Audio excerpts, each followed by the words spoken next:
Shalom Bapak Ibu, Saudara-saudari yang dikasihi Tuhan. Sebelum kita belajar kebenaran firman Tuhan, mari kita berdoa. Bapa yang ada di surga, kami bersyukur jika kami diberi kesempatan untuk belajar kebenaran-Mu, untuk mengenal kebenaran-Mu, mengenal pribadi-Mu dan kehendak-Mu. Kami buka saat ini hati dan pikiran kami Bapa. Biarlah kebenaran mengubah hidup kami oleh karena pimpinan Roh Kudus-Mu, sehingga kami menjadi pribadi-pribadi yang berkenan di hadapan-Mu. Terima kasih Bapa, kami serahkan permenungan firman Tuhan ke dalam tangan-Mu, di dalam nama Tuhan Yesus. Haleluya. Amin. Saudara-saudari terkasih di dalam Tuhan Yesus, kebangkitan Tuhan Yesus bukanlah hanya suatu momentum yang terjadi secara nyata di dunia ini. Peristiwa kebangkitan ini memegang peranan penting di dalam rencana keselamatan Allah atas manusia. Keyakinan akan kebangkitan merupakan salah satu yang utama di dalam iman kita. Ibrani pasal 6 ayat kedua. Tanpa kebangkitan Tuhan Yesus dari kematiannya, semua rencana Allah akan gagal. Dan inilah yang dikehendaki oleh iblis dari sejak semula, agar ia tidak jadi terhukum dengan adanya kegagalan manusia yang bernama Yesus. Nah, setelah terbukti bahwa Tuhan Yesus sebagai manusia yang benar-benar sama dengan kita dalam segala hal, dia taat melakukan kehendak Bapa sampai mati di kayu salib. Bapa membenarkan perbuatan Tuhan Yesus itu dan Bapa membangkitkan Tuhan Yesus. Jadi dasar Bapa membangkitkan Tuhan Yesus adalah ketaatannya sampai mati di kayu salib. Inilah harapan baru bagi manusia yang telah gagal sejak Adam gagal melakukan kehendak Bapa. Kalau Adam pertama dulu gagal, sekarang Adam kedua, yaitu Tuhan Yesus, berhasil. Dan keberhasilan Tuhan Yesus ini terbukti dengan kebangkitannya. Dengan demikian, kita yang taat pada kehendak Bapa punya harapan penuh bahwa kita juga akan dibangkitkan seperti Dia. 1 Yohanes pasal 3 ayat 1 sampai 3 dan Filipi 3 ayat 20 sampai 21. Inilah kekuatan kita di dalam perjuangan kita untuk menjadi serupa dengan Tuhan Yesus. Kekuatan ini juga yang membuat kita bisa bertahan di dalam penderitaan kita melawan dosa dan bekerja keras untuk mengubah kodrat dosa kita ini menjadi berkodrat ilahi. Oleh karena kematian dan kebangkitan Tuhan Yesus, kita punya harapan kembali untuk bisa mencapai kualitas seperti Allah.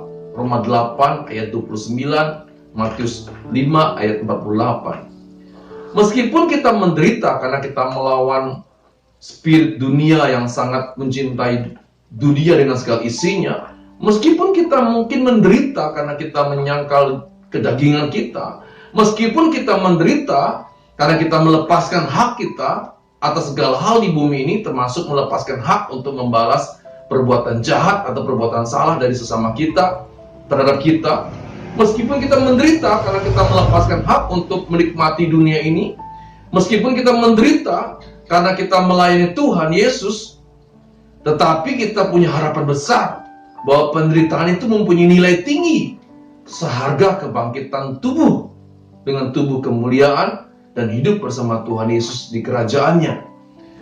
Roma pasal 8 ayat 17, Matius pasal 10 ayat 39, dan bandingkan misalnya Filipi pasal 1 ayat 29.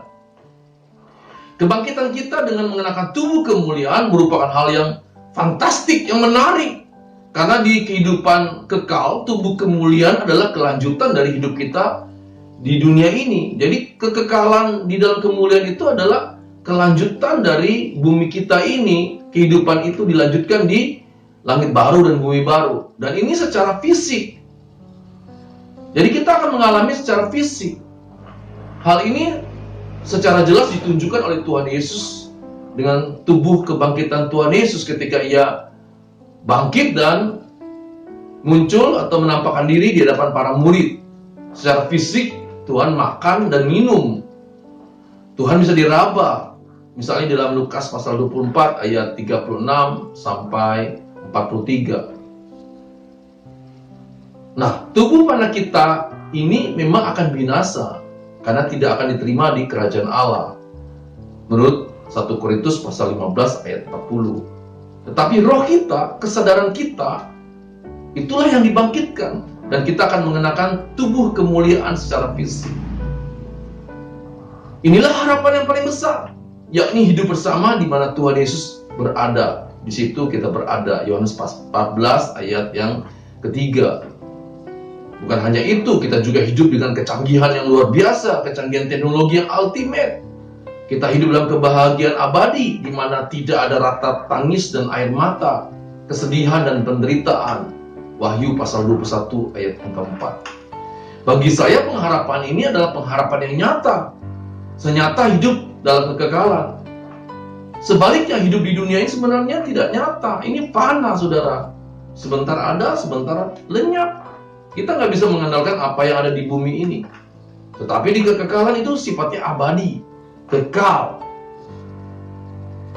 Ini hal yang luar biasa, saudara.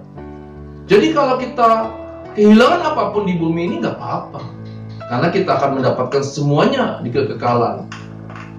Oleh karena itulah, sebagai gembala, saya mengajak saudara-saudara semua, Bapak Ibu, berjuang bersama-sama saya untuk mencapai kemuliaan itu.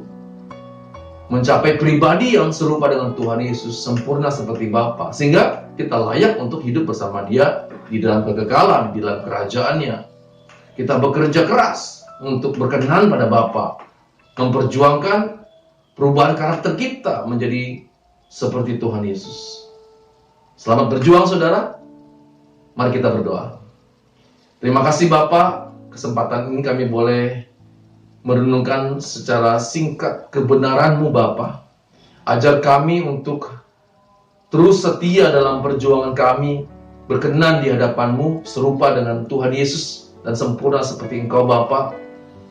Sehingga pikiran kami dan perasaan kami sekualitas dengan pikiran dan perasaan-Mu. Hal ini tidak mudah Bapa, penuh tantangan dan perjuangan, penuh isak dan rata tangis penderitaan. Tapi kami tahu semuanya tidak pernah akan sia-sia, karena di dalam persekutuan dengan Engkau seluruh jerih lelah kami tidak pernah sia-sia. Perjuangan kami selama sisa hidup kami tidak pernah sia-sia, karena Engkau beserta kami Bapa dalam Roh Kudus-Mu.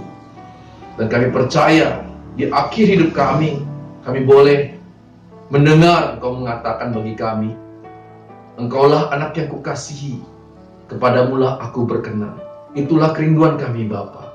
Terima kasih Bapa, kami serahkan hidup kami, tubuh jiwa roh kami hanya bagi Engkau. Di dalam nama Tuhan Yesus kami sudah berdoa dan mengucap syukur. Amin. Saudara yang terkasih, kita akhiri dan terimalah berkat yang besar dari Bapa Surgawi, kasih karunia dan damai sejahtera Tuhan Yesus Kristus dan persekutuan Masih Roh Kudus kita terima hari ini sampai Maranatha, di mana Tuhan Yesus menjemput kita kembali. Sama-sama kita katakan amin. Tuhan memberkati.